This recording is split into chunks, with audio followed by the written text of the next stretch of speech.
Welcome to your academy, Munilal sir. My dear students, today I am going to discuss the fourth chapter of your supplementary reader Footprints Without Feet. The title is A Question of Trust. My dear student, I have already uploaded 4 lectures on this lesson, and today I am going to upload lecture number 5, and this is the final lecture on this topic. So let's start today's lesson. Class 10 के सभी students का मैं Munilal sir अपने YouTube channel पर स्वागत करता हूँ।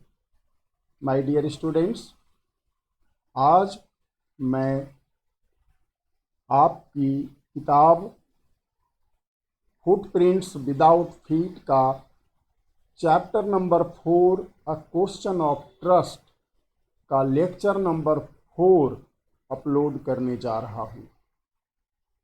Sorry, lecture number 5 होगा डियर स्टूडेंट्स। इसके पहले 4 लेक्चर इस टॉपिक पर मैंने अपलोड किया है और इस 4 लेक्चर में हम लोगों ने पेज नंबर 23 तक कंप्लीट कर लिया था।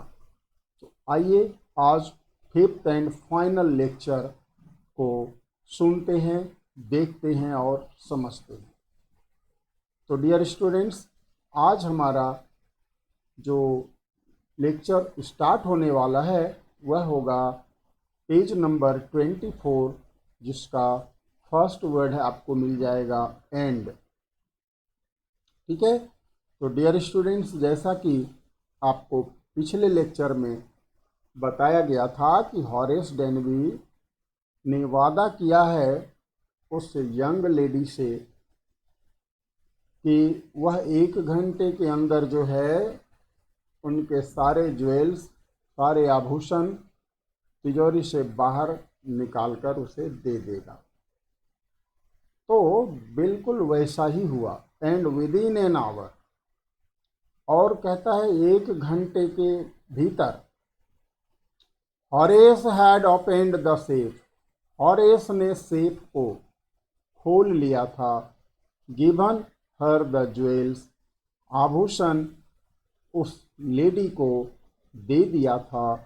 एंड गॉन हैप्पीली अवे, और खुशी खुशी वहाँ से जा चुका था। यानी 1 घंटे के अंदर हॉरेस ने सारे ज्वेल्स निकाल लिया, उस लेडी को देकर वहाँ से वह खुशी खुशी चला गया। For 2 days he kept his promise to the kind young lady. 2 दिनों तक तो उसने अपने यंग लेडी को दिया गया वचन, अपने यंग लेडी को जो उसने अपना वचन दिया था कि मैं अब इस तरह का काम कभी नहीं करूँगा, इस वचन को 2 दिनों तक तो उसने पूरा किया, निभाया। On the morning of the 3rd day, however, he thought of the books he wanted and he knew he would have to look for another safe. लेकिन कहता है तीसरे दिन की सुबह, यद्यपि ही थॉट ऑफ, वह अभी सोच ही रहा था उन किताबों के बारे में जो उनको पसंद थी, और सोच ही रहा था कि उन किताबों को वह खरीदेगा। ठीक है। और इसके लिए वह क्या करेगा? अनदर सेफ की तलाश करेगा, look for another safe. But he never got the chance, लेकिन उसे ऐसा करने का कभी अवसर नहीं मिला। कभी उसको फिर दोबारा सेफ लूटने का मौका नहीं मिला। चांस मतलब मौका या अवसर। टू बिगिन हिज प्लान, अपनी योजना आरंभ करने का उन्हें दूसरा अवसर नहीं मिला। कहने का मतलब वह सोच ही रहा था कि भाई फिर हम जो 2 दिन तक तो उसने अपने इरादे को बिल्कुल पक्का रखा, उस लेडी के साथ जो वचन दिया था उसे पूरा किया, नहीं चोरी करने की बात। लेकिन तीसरे दिन उससे रहा नहीं गया वह सोच ही रहा था कि किसी दूसरे सेफ में हाथ डालना है, लेकिन कहता है अपने प्लान में वह कामयाब नहीं हो सका। कारण क्या रहा डियर स्टूडेंट्स? देखो, by noon a policeman had arrested him for the jewels robbery at Shotover Grange. क्योंकि कहता है दोपहर के समय जो है ना, पुलिस ने उसे गिरफ्तार कर लिया डियर स्टूडेंट्स। ठीक है, बाय नून, दोपहर होते होते पुलिस वाले ने उसे गिरफ्तार कर लिया, यानी अरेस्ट कर लिया। क्यों? फॉर द ज्वेल रॉबरी, आभूषण चोरी के कारण। एट शॉट ओवर ग्रेंज, कहाँ पर चोरी की थी उसने? शॉट ओवर ग्रेंज में। हिज फिंगरप्रिंट्स, और he had opened the safe without gloves, were all over the room, and no one believed him when he said that the wife of the owner of the house had asked him to open the safe for her। थोड़ा बड़ा sentence है, ध्यान से समझिएगा। His fingerprint यानी Horace Denby के उंगलियों के निशान। क्यों? For he had opened the safe without gloves, क्योंकि उसने सेफ बिना ग्लव्स पहने खोला था। यानी ग्लव्स को उतार करके तभी ना सेफ को तोड़ा था उसने। तो उसके फिंगरप्रिंट्स, अब यहाँ से जोड़िए, his fingerprints were all over the room, उनके उंगलियों के निशान पूरे कमरे में थे। क्यों? For he had opened the safe without gloves, क्योंकि बिना ग्लव्स का ही उसने सेफ को खोला था। And no one believed him, और किसी ने उसकी बात पर यकीन नहीं किया, बिलीव नहीं किया। व्हेन ही सेड, जब वह कहने लगा, that the wife of the owner of the house had asked him to open the safe for her. क्या कहा? कि इस घर के जो मालिक की पत्नी है ना, उसी ने उससे इस तिजोरी को अपने लिए खोलने को कहा था। इस बात पर किसी ने यकीन नहीं किया। The wife him her self, और कहता है जो पत्नी थी उस मकान की, असली वाली पत्नी, अ ग्रे हेयर्ड, जिसके बाल भूरे थे, शार्प टंग वुमेन ऑफ 60, और तीखी जुबान वाली वह औरत 60 साल की थी। Said that the story was nonsense. तो उस औरत ने, जो रियल वाइफ थी, जो रियल मालकिन थी उस घर की, उसने कहा कि यह सब बकवास है, यानी हॉरेस डेनबी जो कुछ कह रहा है सब झूठ है। Horace is now the assistant librarian in the prison. अब हॉरेस क्या बन गया है? जेल के अंदर एक असिस्टेंट लाइब्रेरियन है, एक सहायक पुस्तकालयाध्यक्ष है, पुस्तकालय चलाता है वह जेल में। ही often thinks of the charming clever young lady who was in the same profession as he was।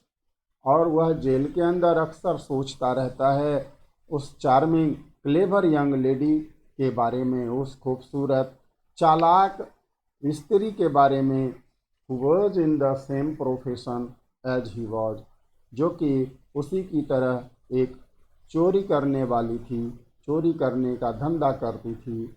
And who tricked him, और जिसने उसके साथ क्या किया? ट्रिक किया, यानी छल किया, उसको धोखे से उसके साथ धोखा किया। He gets very angry when anyone talks about honour among thieves, और उस समय उसको बहुत गुस्सा आता है जब कोई उनसे यह पूछता है या इसके बारे में बात करता है, कि इसके बारे में कि ऑनर एमंग थीव्स, कि चोरों में भी सम्मान का भाव होता है। यानी एक चोर दूसरे चोर के यहाँ चोरी नहीं करता, एक चोर दूसरे चोर की इज्जत करता है, सम्मान करता है। तो इस बात पे वह भड़क जाता है, कहा ऐसी बात नहीं है, बकवास है, क्योंकि तो मुझे तो चोर ने ही धोखा दिया। ठीक है, तो डियर स्टूडेंट्स, ये रहा आज का कंप्लीट लेसन, और आज यह टॉपिक, यह चैप्टर पूरा हो गया। अब जो है इससे जो क्वेश्चन बनेगा डियर स्टूडेंट्स, वह बनेगा एकमात्र क्वेश्चन जो बहुत इम्पोर्टेंट है, वह है sketch the character of Horace Danby, यानी हॉरेस डेनवी का कैरेक्टर को लिखना है आपको अबाउट 100 वर्ड्स में। तो आप ट्राई करना पहले लिखने का।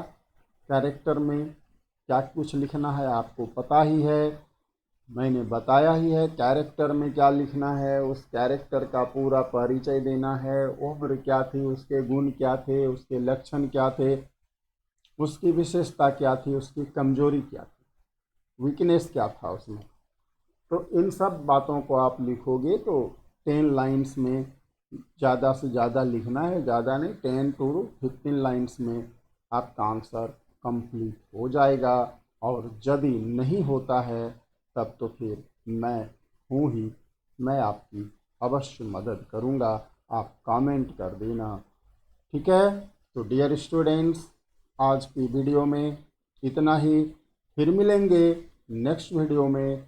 तब तक देखते रहिए योर एकेडमी मुनीलाल सर, और हमारे वीडियो को लाइक करना ना भूलें, शेयर करना ना भूलें, और साथ ही साथ हमारे चैनल को सब्सक्राइब करना ना भूलें।